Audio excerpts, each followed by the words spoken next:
Bienvenidos, es un gusto compartir este espacio con ustedes, felicitarlos por haber tomado la iniciativa de realizar esta especialización y bueno, compartir algunas ideas con ustedes respecto de mi experiencia, mi humilde experiencia en lo que ha sido la gestión educativa. Me he apuntado algunas cosas que les anticipo que por allí voy a leer, porque si no, cuando me pongo a hablar de gestión puedo estar mucho tiempo y aburrirlos realmente. En realidad, cuando uno investiga sobre gestión educativa, y si ustedes lo hacen, se van a encontrar con una base que siempre está presente en cualquier fuente en la que uno investigue respecto de lo que es la gestión, ¿no? Permítanme leerles un pequeño párrafo, que es una mini síntesis de lo que yo he investigado. Dice: la gestión educativa en los establecimientos es un proceso sistemático que está orientado al fortalecimiento de las instituciones educativas y sus proyectos, con el fin de enriquecer los procesos pedagógicos, directivos, comunitarios y administrativos, conservando la autonomía institucional para así responder de una manera más acorde a las necesidades educativas locales, regionales, nacionales e incluso internacionales. En todas las fuentes donde investiguen lo que es gestión se van a encontrar con esta idea, ¿sí? Lo cierto es que, a mi entender, ¿sí?, quien realiza gestión educativa en cualquier nivel tiene que tener una convicción esencial. ¿Cuál es? Es que la educación y el conocimiento son un bien público y un derecho personal y social indelegable, ¿sí? Por lo que tenemos que poner en juego estrategias para promover una educación integral y de calidad y sobre todo para garantizar la igualdad, la gratuidad y la equidad educativa. Estos son principios que están enmarcados en la Ley Nacional de Educación y deben constituir el eje de cualquiera que conduzca una institución educativa. Ahora, a mi criterio, para hacer gestión educativa se tiene que sentir pasión por la educación. Y esto independientemente del título de base que uno tenga. Yo les puedo contar que soy psicopedagoga, psicóloga, pero a medida que fui transitando el mundo de la educación, me fui enamorando de ella, capacitándome en gestión educativa y terminé doctorándome en educación. Desde mi experiencia les puedo contar que inicié la gestión educativa desde muy joven, primero haciendo asesoría pedagógica en todos los niveles, ¿sí? Después dirigí el Departamento de Pedagogía Universitaria de una universidad de Mendoza y terminé siendo rectora durante 11 años del Instituto 9029 de Luján hasta que me acogí al beneficio de la jubilación. Toda acción, ¿sí?, de gestión educativa tiene que partir de la conciencia de la responsabilidad social que implica, porque se trata de articular acciones de numerosísimas personas, ¿sí? Consejos directivos, consejo académico, docentes, administrativos, bedeles, no docentes, de modo que en conjunto, ¿sí?, se articulen acciones para lograr estos fines que están enmarcados en la ley, para que garanticemos ese derecho a la educación de todos los estudiantes. Hacer gestión hoy es un gran desafío, sobre todo también de los institutos de nivel superior, pero permítanme decirles que es apasionante transitarlo, ¿sí? Hay muchísimo por construir, hay muchísimo por hacer, y este es el gran desafío.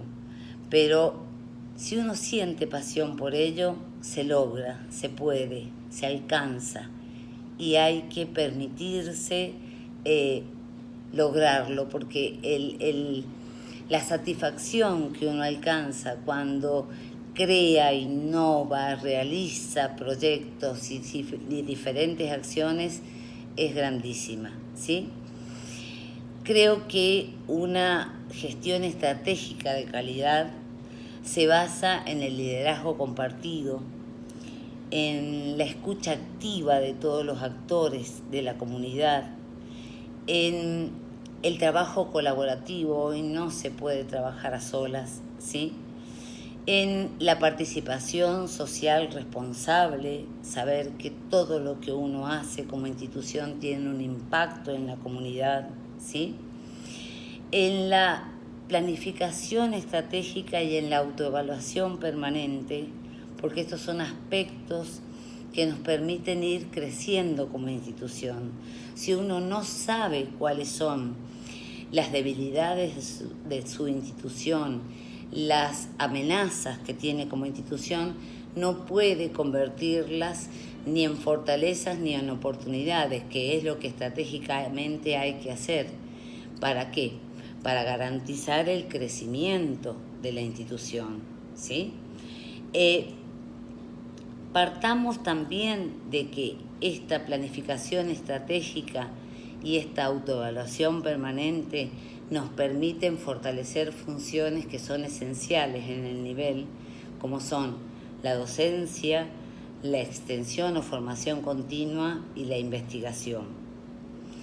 Y en este punto, permítanme resaltar algo que me parece importantísimo. Todos los sujetos que ingresan a un instituto de nivel superior ingresan con una ilusión, con una meta, con algo que los motiva, ¿sí?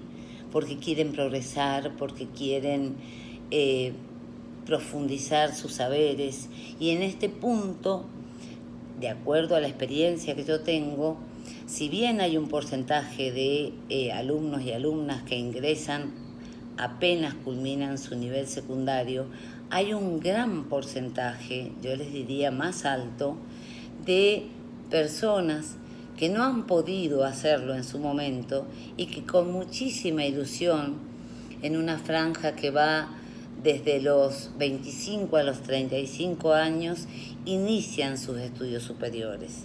Entonces, en estos casos, con más razón, uno tiene que fortalecer a los equipos de trabajo con los que cuenta, de modo tal de que en conjunto se pueda garantizar no solo el ingreso, ¿sí? Porque ingresan con muchas ilusiones, sino la permanencia y el egreso, porque son personas que tienen que combinar sus procesos de aprendizaje con familia, trabajo, obligaciones que tienen permanentemente y que muchos de esos aspectos condicionan, ¿sí?, el proceso de estudio y en muchas ocasiones terminan no cumpliendo esa meta o ilusión que tienen. Y ustedes saben que mientras más adultos somos, el fracaso, ¿sí?, o el no poder alcanzar lo que uno desea impacta mucho más, ¿sí?, que cuando somos muy jóvenes, que sentimos que tenemos mucho tiempo todavía por delante. Sin entrar en aspectos normativos, porque en realidad ustedes seguramente los van a analizar, ¿sí?, no podemos dejar de tener en cuenta la profunda crisis socioeconómica por la que atraviesa nuestro país desde hace muchísimos años. Y este no es un aspecto que sea ajeno a la educación, ¿sí?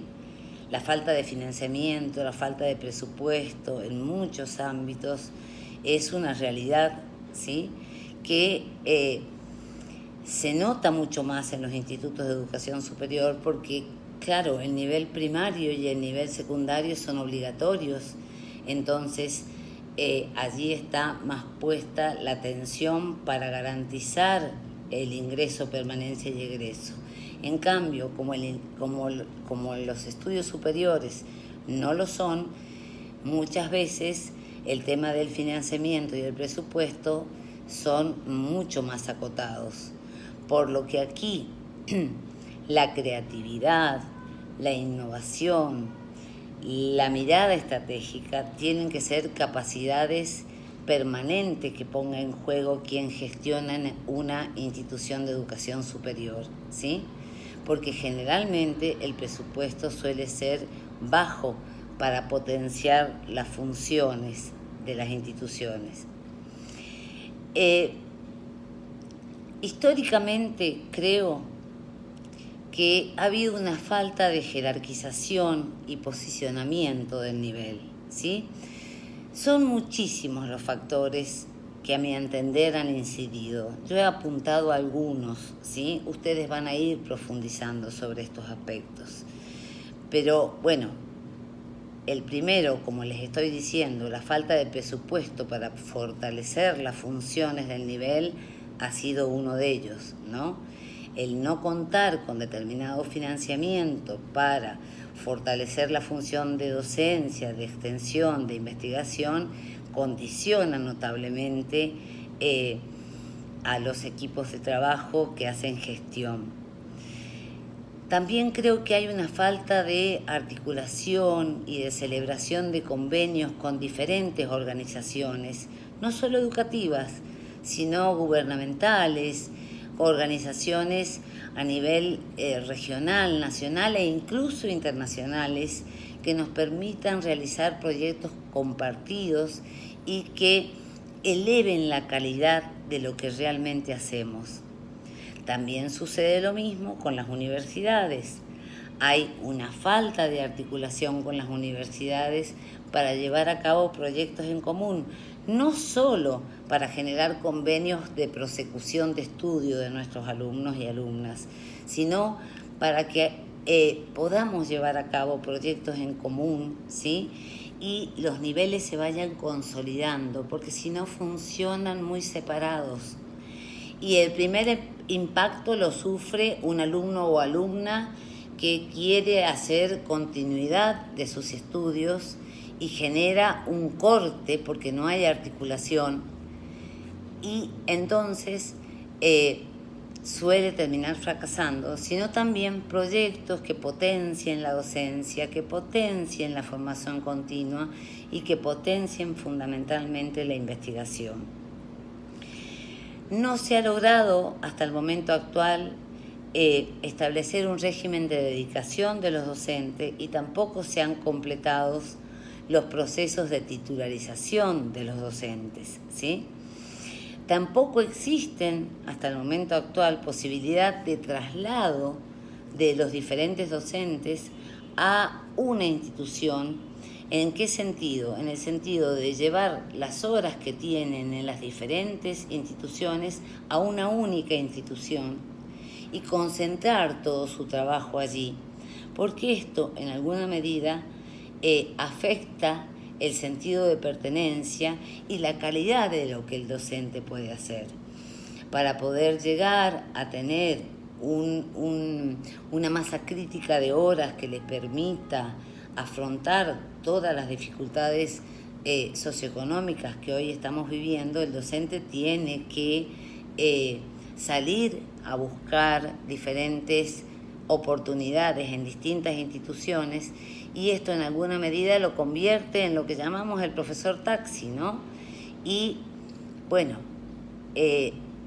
suele suceder que aparecen cuestiones como la falta de compromiso o la imposibilidad de participar en todos los proyectos de una única institución y de afectar el sentido de pertenencia con lo que eso implica para el crecimiento institucional.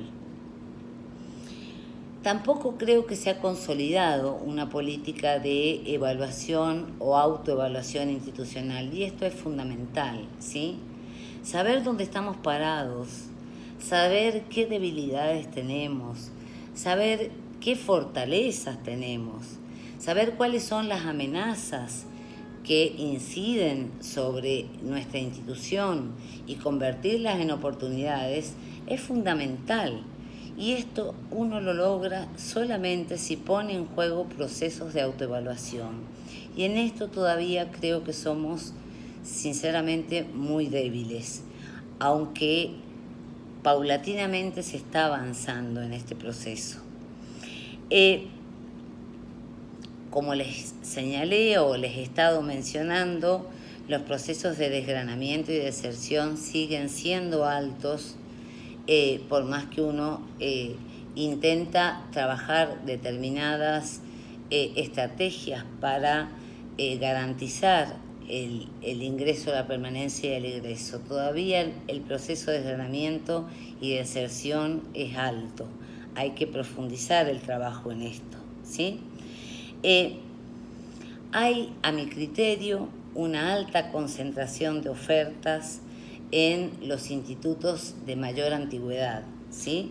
Y esto en alguna medida en detrimento de los institutos que tienen menos años de formación.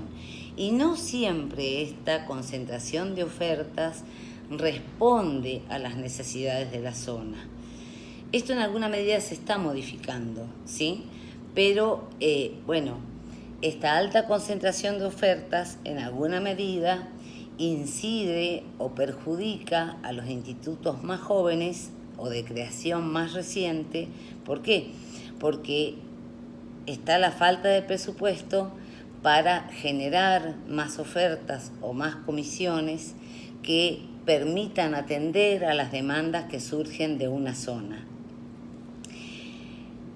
Otro de los aspectos que me parece que hay que consolidar y trabajar muchísimo es la función de investigación. Creo que la función de investigación en los institutos de educación superior es muy débil, muy débil, en parte por la falta de articulación que existe entre las diferentes instituciones para generar proyectos compartidos, y en parte porque, si bien se investiga, no veo que aparezcan proyectos que tengan alto impacto en la comunidad, ¿no? Porque si bien uno puede generar procesos de investigación al interior de la institución para el mejoramiento de la misma, yo creo que los proyectos de investigación tienen que tener un impacto en la comunidad, que sean de utilidad para la comunidad, que sean estrategias de mejora para la comunidad. Y esto entiendo que todavía no se ha logrado. También es de una altísima complejidad, esto también lo señalo porque lo he vivido, el hecho de que los institutos por allí de reciente creación no cuenten con edificio propio, el hecho de tener que articular con otras instituciones para poder funcionar. Les cuento sintéticamente, el 9029 comenzó en Ugarteche, en la escuela Jaureche, por convenio de edificio compartido con 50 alumnos, pero paulatinamente fue creciendo porque es el único instituto de educación de gestión estatal en Luján. Pasó de tener 50 alumnos a casi 900 alumnos, se tuvo que ir haciendo convenio con otras instituciones, en este caso la Escuela Marianetti y la Escuela Torres. Y en este punto hay que ser muy estratégico y articular con los directivos de estas instituciones, porque si no, las interferencias, las diferencias de miradas, el funcionamiento se hace muy complejo, ¿sí? En esto hay que ser muy estratégico, hasta que la institución logre tener su edificio propio. Por eso insisto tanto en que hay que generar proyectos que impacten sobre la comunidad para que la comunidad apoye para llegar a esta gran meta que tiene cualquier institución de educación superior, que es tener su propio edificio. Y en este punto, al menos en el caso de Luján, no es el caso de todos los institutos, pero en general yo creo que los municipios debieran apoyar mucho más a las instituciones de educación superior. no solo desde el financiamiento, no solo desde el hecho de apoyar para la construcción de un edificio propio, sino de generar proyectos compartidos, de generar proyectos que permitan ampliar las funciones, ¿sí? Retroalimentarse en cuanto a las posibilidades de perfeccionamiento, de extensión, de pasantías, de convenios de articulación, de muchísimas estrategias que se pueden poner en juego y que terminan consolidando a ambas organizaciones, ¿sí? Bien, son algunos aspectos, hay muchos más, ¿sí? No quiero cansarlos y seguramente los van a ir analizando, ¿sí? Pero bueno, el desafío es trabajar sobre ellos para generar una gestión de calidad. Hace unos años atrás, ¿sí? La educación superior se regía por el decreto 476, era la normativa que funcionaba y que en el 2018 se cambió por el decreto 530.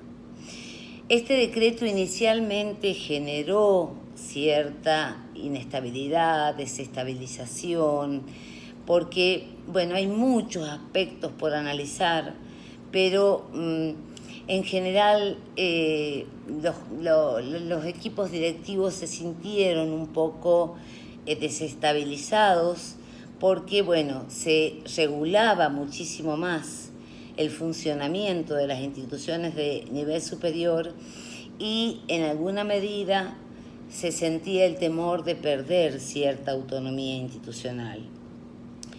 Con el correr del tiempo y en la medida en que esto se ha ido implementando, a mi criterio, creo que estos temores, ¿sí? Si bien hay mucho por trabajar y podríamos discutir muchísimo sobre el decreto, no es el fin de esta pequeña exposición, y hay muchísimas cosas por mejorar, entiendo que en la medida en que se han ido implementando las estrategias que esta normativa involucra, se ha podido ir avanzando en muchos aspectos, ¿sí? Yo voy a señalar algunos.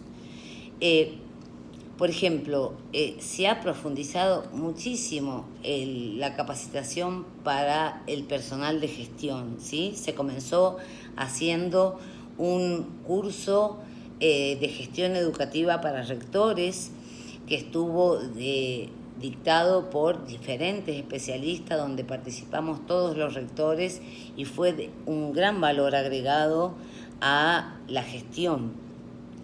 Se han establecido y determinado y guiado y se han realizado instructivos, se ha realizado normativa y también propuestas de capacitación para realizar, para que los equipos de gestión con sus equipos de trabajo puedan realizar un mejor seguimiento a las trayectorias estudiantiles, de modo tal de que podamos garantizar mejor el ingreso, la permanencia y el egreso. Hay numerosísimas propuestas de capacitación que por supuesto durante la pandemia se hicieron en forma virtual, hoy también ya se están integrando en forma presencial para los diferentes estamentos, ¿sí? Tanto para directivos, para docentes, para bedeles, para administrativos, y esto a mí me parece que es muy importante y en este sentido se está trabajando mucho en la capacitación, que a la larga entiendo que va a jerarquizar el nivel.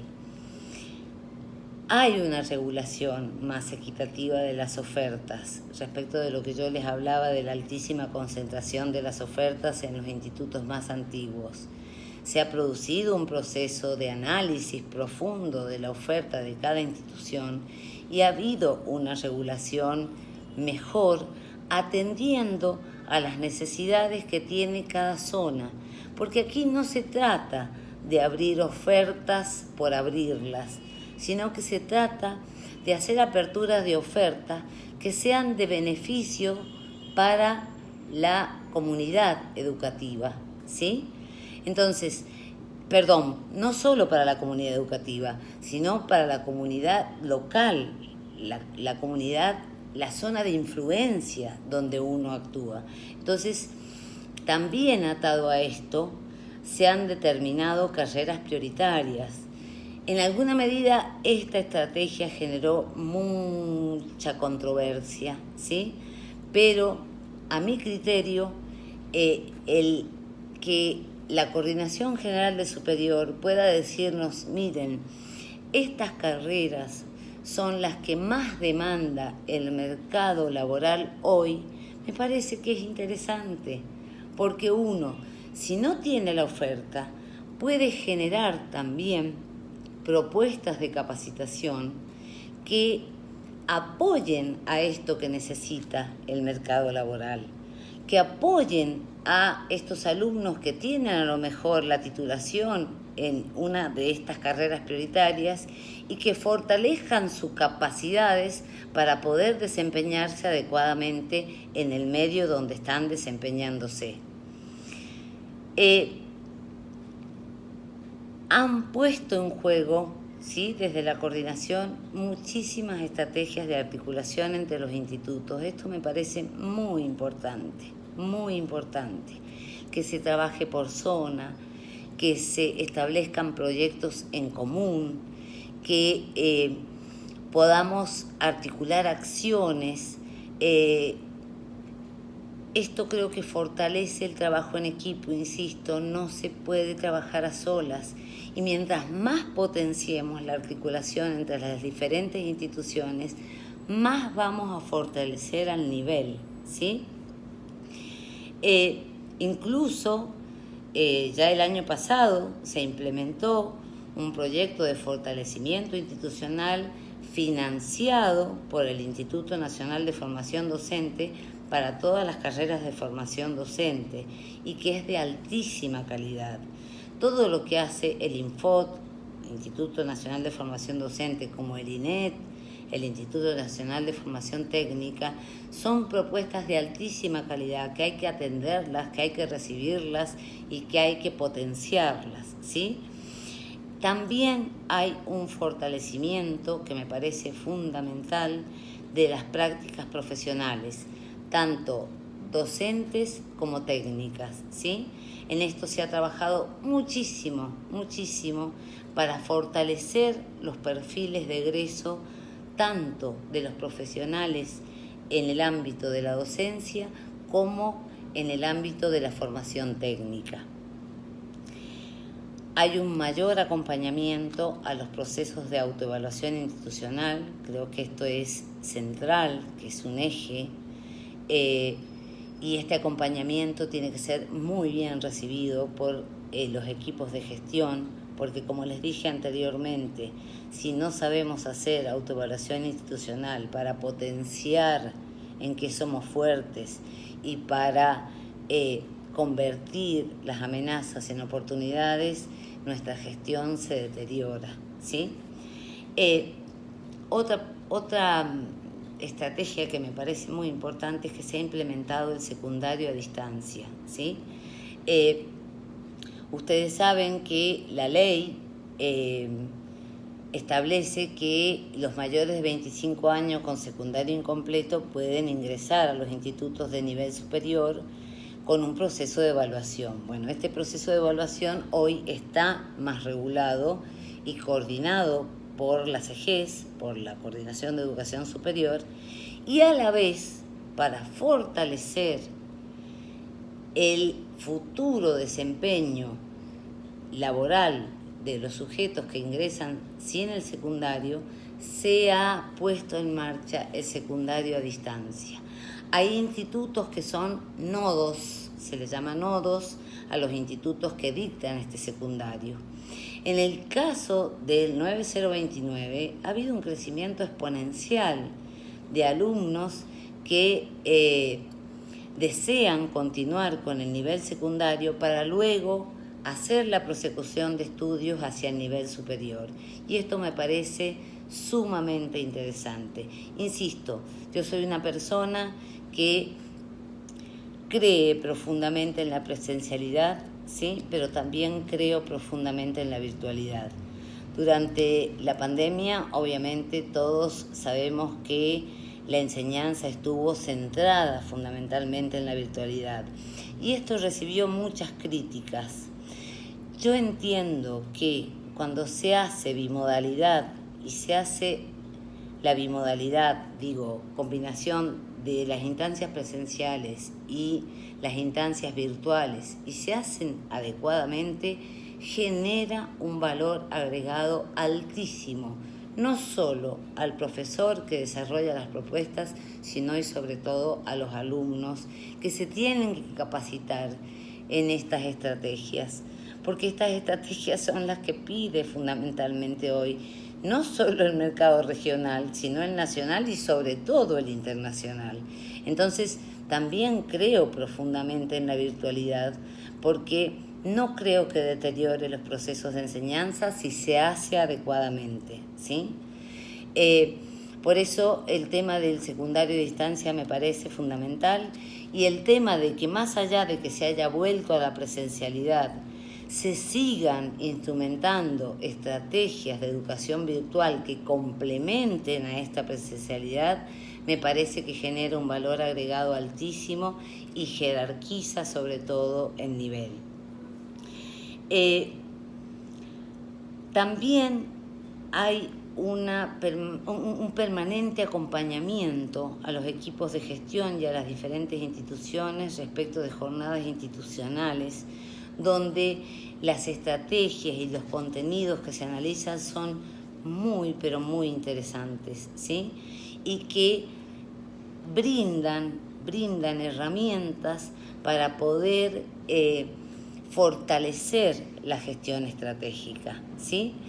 Y el último desafío que yo señalaría, podría señalar muchos más, insisto, tanto en debilidades como en aspectos positivos que veo hoy con la implementación del decreto 530. El último desafío que se ha asumido, que está en marcha, tiene que ver con que se ha comenzado a llevar a cabo el proceso de concurso para la titularización de los espacios curriculares de los docentes.